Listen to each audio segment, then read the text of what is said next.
Pat, let's go back to some of the big experiences you've had, professional experiences. What are some of them that stand out in your mind that you feel are really significant, either in terms of the impact that they had or in terms of the kinds of challenges that they presented to you and really demanded the best of you in terms of communications, management, social sciences, all the things you previously mentioned? Well, I suppose the first really big one that stands out was our work in getting the environmental movement, if you will, organized and accepted. When you say our, you're referring to the firm. You know, we're a group practice, and so we don't say I a lot. Mm-hmm. In fact, I'm not sure in our field anymore you can say I, because it's our experience that if a person is practicing by him or herself, they have a tremendous disadvantage. It is so complicated out there. The variables are so great that if you can have 3 or 4 people around the table all contributing their viewpoints, you're a lot better off. So that's why I say we, and in this case it certainly, in my life, it has been we. we did one case in particular, which was this whole problem of development, or as the country got wealthier in the late 50s and the early 60s, we started to take the rural lands, of course, and build them up with housing and shopping malls, and there was this great question of how were we going to set a land use policy. And we were able to put together an organization in our own state of New Hampshire, which was able in a very short period of time, in fact in 6 months, we got the voters of New Hampshire to give a 75% approval to a change in the state constitution. The previous change in the state constitution, the only one, had taken place in 1949, and the move for it had begun in 1909. So the previous example took 40 years, and we were able to do this in 6 months. That particular case used everything in the kitchen sink in the public relations arsenal of techniques, and some people, it's been now copied. This particular law, by the way, after we were able to get it there, it now exists in 46 of the 50 states. And this case has sometimes been cited as maybe the first of the really total relationship communications cases that at least is on record. I'm sure somebody in 1912 did the same thing, but at least we've got a record of that. You mentioned some of the techniques that you used. Just tick them off. Well, first of all, there's absolute accountability and organization. I mean, we had a strategy, we had themes, everything was co-authored. The organization at the top didn't just say, this is what we're going to do, and we'd like you out there to just join our team. We came up with some options. We went out to each of the counties, called the leaders together that we wanted to work with, and said, oh, look, what do you think about this? So when we left those meetings, this wasn't some little cliquey organizing group trying to sign people up. This was people from the county saying, I'm for this because I helped shape the decision. And then we did just so many other things. For example, we did a sociometric study of the state to find out who are the 3 or 4 people that have the most credibility and trust in the whole state. And the person who came out, number 1, we asked to chair the campaign. He agreed to do it, and we had almost no criticism. Nobody wanted to criticize this person. And so he was very, very persuasive. The day of the vote, we had him and the other leaders of the campaign sign a letter with about 10 signatures, all 10 of them, that went to all the leaders of the opposition. And the letter, so they got it, in other words, the day that the vote was announced. So they knew we had sent it before the vote. Talk about saving face. And the letter said something like, however this comes out, between us, from our differing viewpoints, we have certainly raised the public interest in this subject. And so whatever happens, let's us work together on those things we agree upon, whether you get the vote or we do. Well, people still talk about those letters.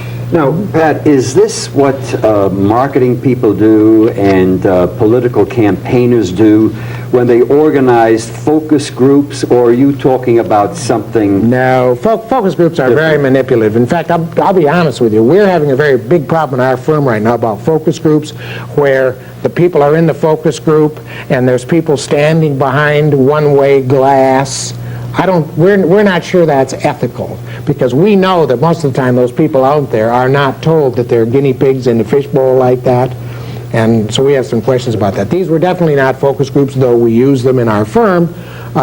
When we got people together, we said, this looks like a problem. Do you agree? If not, how should we phrase it? This looks like some options to solve it. What do you think? So that, in other words, it was co-authorship. Now, Ed, in thinking about the clients you've had, some of the major experiences you've had, are there some broad categories you would use? For example, when I first heard about you, you were known as an environmental public relations person.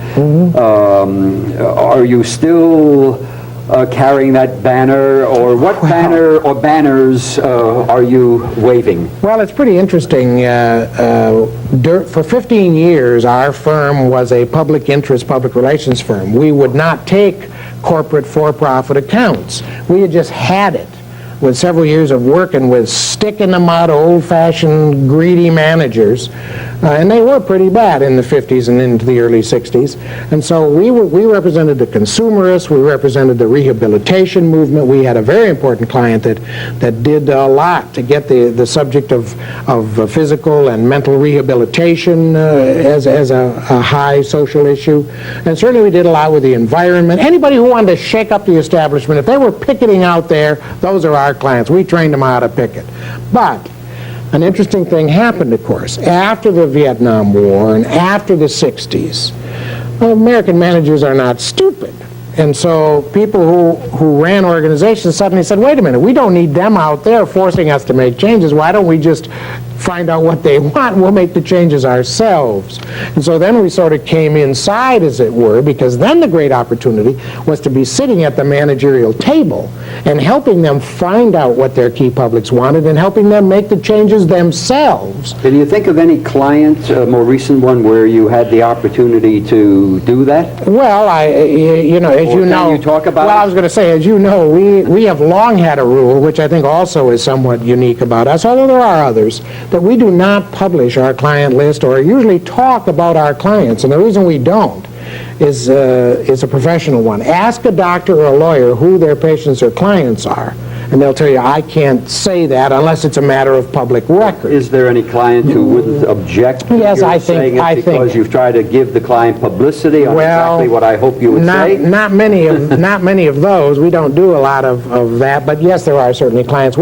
I think one of the cases that we are proudest of, where this was very much at play, had to be when the Adolf Coors Company asked us to see if we could help them get out of a 10-year-long boycott that was just a contentious matter all over the country. And pretty much the same principles applied. When we went to the company, we didn't know anything about them, and we were just average citizens out there, so what we knew tended to be negative, because we'd read all that negative stuff. And in fact, at first we told them, go away, we don't want to counsel you.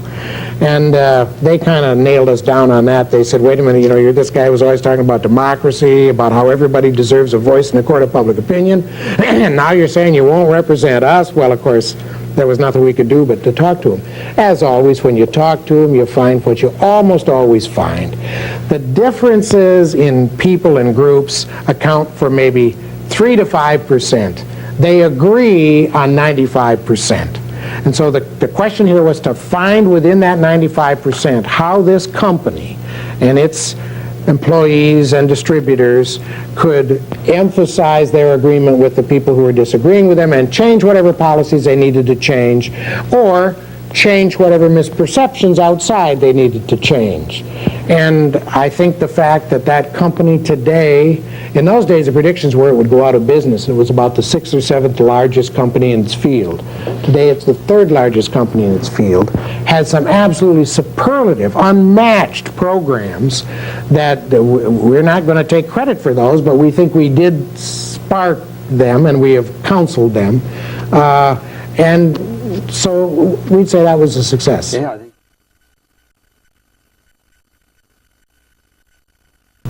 Turning to another side of you, you were president of Public Relations Society of America, and you had certain goals and certain philosophy. Could you review what you hoped to accomplish when you were president and what you feel you did accomplish and maybe what you have left undone for others to try to accomplish? Well, what I wanted to do were a number of things. First of all, in those days, public relations was viewed as very much a technique, a skill, rather than as a counseling function. It was very much centered in New York City. In fact, within the society itself, the politics were that if you weren't from New York, you didn't exist. And of course, when I got elected to the board of directors, because of the way the districts were set up in those days, that meant nobody from New York could be elected to the board. So the cry went up immediately, and I wanted to, the issue became, I was known as a populist. I wanted all these little practitioners out here who work for hospitals and schools and little companies. I wanted them. And not only that, I thought people from labor unions and activist groups who were professionals ought to be part of PRSA. Well, of course, the establishment thought that was a crazy idea, so I wanted to get that across. And I also looked at the structure of PRSA and realized that we could deliver a lot better member services if we could change the structure. And I was fortunate in having support from my predecessor and my board and from people around the country, because it's no secret that if you're talking about the rest of the world against New York City, the rest of the world is going to win in numbers, and that this populist view did come into practice. That's why PRSA now is twice as large almost as it was when I was president. But as a result of that, we were also able to reorganize the society, and I was lucky in being able to do a number of things. I had previously served on a task force that started the whole idea of sections in the society as another way to give member service, and so I was lucky to be able to set up during my year some of the key sections, like the public affairs section, for instance. I was also lucky in being able to make just a number of those structural and organizational changes. And my goal, my theme for the year was raising our sights. And I went around and I spoke to just about every chapter. And I hear you traveled more than any previous PRSA certainly president. than any previous president. Yep. Because, you know, if you're going out and talking about, hey, how do you want the society? Do you out here in Little Rock want to be part of this, or do you want a few folks in a clique to run it? You got to get out there. But one of the things I could do was to go out and cheerlead a little bit and raise people's sights, show them what I thought the field could be, and if that was a skill I had, I thought I ought to bring it to the job.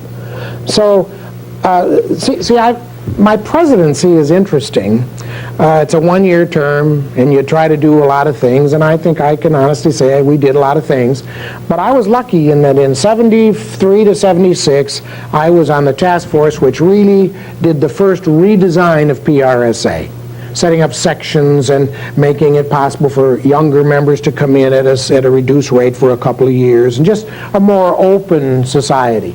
And then in 80, when I was president, I was able to really make some of those things happen.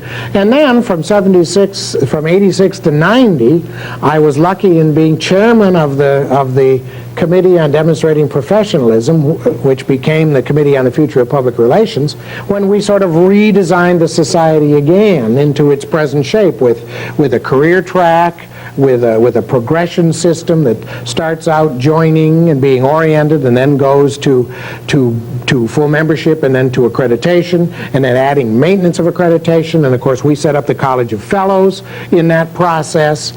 And so I can't really see it as the presidency. I kind of see it as a number of years of fortunate jobs. Do you feel these professional development programs are achieving their purpose?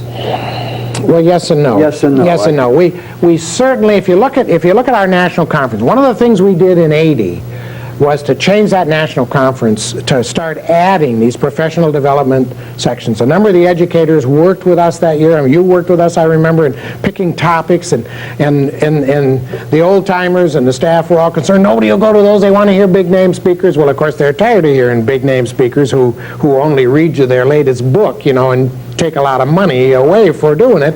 And when we offered sessions on applying social skills to this and on interpersonal behavior and on persuasion, well, of course, those sessions were jammed. And as you know now,